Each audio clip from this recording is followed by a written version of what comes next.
Hello दोस्तों, episode की शुरुआत वहीं से होती है जहां पिछला चैप्टर खत्म हुआ था। नागुमो के उस लास्ट अटैक ने उजुकी की गर्दन पर बहुत गहरा कट मार दिया होता है। उजुकी अब जमीन पर पड़ा है। आसपास खड़े उजुकी के सपोर्टर सोचने लगते हैं, न्यूज आके लीडर को मार दिया गया। नहीं, हमारे गॉड, मुझे इस पर बिल्कुल भी बिलीव नहीं हो रहा। मुझे तो लगा था कि ये एक न्यू एरा की शुरुआत है। किसी को भरोसा ही नहीं हो रहा था कि इतने सारे ट्रेजेडीज का मास्टरमाइंड जेएए का नया लीडर इतनी आसानी से खत्म हो जाएगा। उनके चेहरों पर शॉक साफ दिखाई दे रहा था। दूसरी साइड के लोग सोचने लगते हैं, शायद अब हम सब ज्यादा सेफ महसूस करेंगे। क्या अब सब कुछ पहले जैसा नॉर्मल हो जाएगा? दूसरी तरफ कानागुरी की रिपोर्टिंग लाइव चल रही थी। शहर के बड़े बड़े स्क्रीन पर यह हिस्टोरिक मोमेंट लाइव ब्रॉडकास्ट हो रहा था। जनता देख रही थी कि जा का नया तानाशाह गिर चुका है। इसके बाद सीन शिशिबा और ओसरागी की तरफ शिफ्ट होता है। ओसरागी की हालत बहुत खराब थी। लास्ट फाइट में वो बहुत बुरी तरफ घायल हो गई थी और उसे पॉइजन भी दिया गया था, लेकिन धीरे धीरे उसकी कंडीशन इंप्रूव हो रही थी। लेकिन वो अभी भी काफी वीक थी। यत्सुमुरा और अमाने के सही वक्त पर आने की वजह से शिशिबा उसकी जान बचा पाया था। इन दोनों को भी इतनी आसानी से भरोसा नहीं हो रहा था कि खेल खत्म हो गया है। ओसरागी कहती हैं, ये इनफ नहीं है, पहले श्योर करो कि वो सच में डेड है। शिशिबा कहता है, ओसरागी तुम अवेक हो गई? ओसरागी कहती हैं, उसके टुकड़े टुकड़े कर दो, cut him up into tiny pieces. उसने जो किया है उसके लिए सिर्फ इतना काफी नहीं है। शिशिबा कहता है, जमीन पर इतना सारा ब्लड इस बात का प्रूफ है कि उसकी कैरोटिड आर्टरी पूरी तरह सीवियर्ड हो चुकी है। ध्यान से देखो, यही नागुमो का स्टाइल है। वो अपने ओल्ड फ्रेंड को और ज्यादा सफर नहीं कराना चाहता था। अब सीन वापस मेन बैटल के एरिना की तरफ शिफ्ट होता है। नागुमो शांत खड़ा होता है और जमीन पर पड़े साकामोटो को देख रहा होता है। तभी वहां शिन दौड़ता हुआ आता है। वो इस बात को एक्सेप्ट ही नहीं कर पा रहा था कि साकामोटो को कुछ हो गया है। शिन तुरंत साकामोटो के पास जाता है और कहता है, प्लीज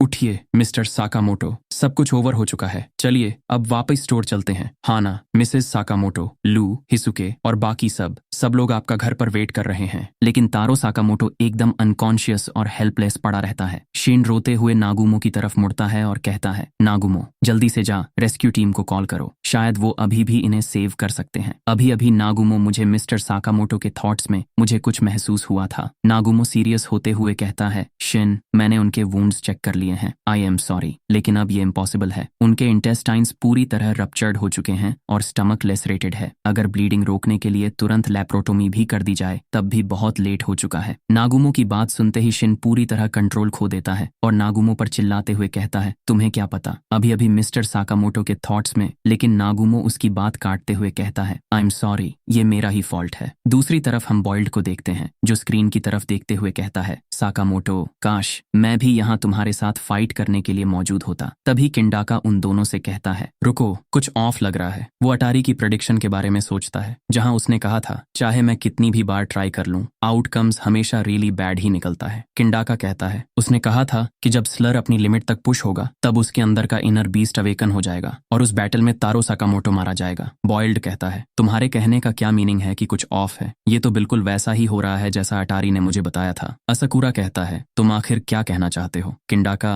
अटारी की प्रेडिक्शन याद करता है जब उसने रियली बैड कहा था। इसके बारे में सोचते हुए किंडाका कहता है, रियली बैड? मुझे तो लगता है कि सब कुछ बहुत आसानी से खत्म हो गया। इसके बाद हम कानागुरी को देखते हैं, जो इन सभी सीन्स को रिकॉर्ड करने के साथ साथ लाइव ब्रॉडकास्ट भी कर रहा होता है। कानागुरी उजुकी को देखते हुए कहता है, फिल्मों में जब तक एंड क्रेडिट्स ना आ जाए तब तक कुछ भी हो सकता है। तभी जमीन पर पड़ी उजुकी की बेजान बॉडी में अचानक मूवमेंट होने लगती है। जो उजुकी अभी मरा पड़ा था वो धीरे धीरे खड़ा होने लगता है, लेकिन जैसे ही वो खड़ा होता है उसका ऑरा पूरी तरह बदल चुका होता है। उजुकी बहुत ही शांत तरीके से अपने बालों को पीछे सेट करता है, ठीक उसी स्टाइल में जैसे साकामोटो फाइट से पहले अपने बाल पीछे किया करता था। ये देखते ही नागुमो पूरी तरह शॉक रह जाता है। वो बिना एक सेकंड गवाए शिन को लात मारकर दूर फेंक देता है ताकि वो आने वाले डिजास्टर की चपेट में ना आए और खुद डिफेंसिव पोजीशन लेकर पीछे हट जाता है। अगले ही पल उजुकी सीधे नागुमो पर अटैक कर देता है। नागुमो अपनी सोर्ड से उजुकी पर वार करने की कोशिश करता है, लेकिन उजुकी लाइटनिंग स्पीड से उस अटैक को डॉज कर लेता है और एक पावरफुल काउंटर अटैक करता है। नागुमो अपने सुपर रिफ्लेक्सेस की वजह से बाल बच जाता है, लेकिन इस बार उजुकी की फाइटिंग स्टाइल पूरी तरह बदल चुका होता है। उसका चलने का तरीका, उसके स्टेप्स, उसके सराउंडिंग्स को रीड करना और उसका अटैक पैटर्न सब कुछ 100% टारो साकामोटो की तरह था। उजुकी हवा में उड़ते हुए बॉल पॉइंट पेन को पकड़ लेता है। साकामोटो की यही तो खासियत थी, अपने आसपास की किसी भी नॉर्मल चीज को जानलेवा वेपन बना देना। उजुकी उसी बॉल पॉइंट पेन का इस्तेमाल करके नागुमो को कई जगहों पर घायल कर देता है। वहां खड़े शिशिबा, किंडाका और नागुमो ये सब देखकर शॉक रह जाते हैं और सोचते हैं जिस तरह से वो मूव कर रहा है, मुझे तो बिलीव ही नहीं हो रहा। ये बिल्कुल ऐसा लग रहा है जैसे वो अपने प्राइम में वापस आ गया हो। सबको ये सच समझ आ जाता है कि उजुकी के अंदर एक नया पर्सोना जन्म ले चुकी है, the persona of Taro Sakamoto. Nagumo दुनिया का सबसे खतरनाक असैसिन हो सकता है, लेकिन वो साकामोटो की फाइटिंग स्टाइल को सबसे बेहतर जानता है। उजुकी की बॉडी साकामोटो के प्राइम फॉर्म की स्पीड और रिफ्लेक्सेस को एग्जीक्यूट करने वाली है। नागुमो को डिफेंसिव खेलना पड़ेगा क्योंकि उजुकी का एक एक अटैक जानलेवा होगा। इसी के साथ ये वाला वीडियो यहीं पर खत्म होता है। अगले चैप्टर की रिलीज डेट स्क्रीन पर आ रही होगी। अगला चैप्टर 2 अगस्त को आएगा।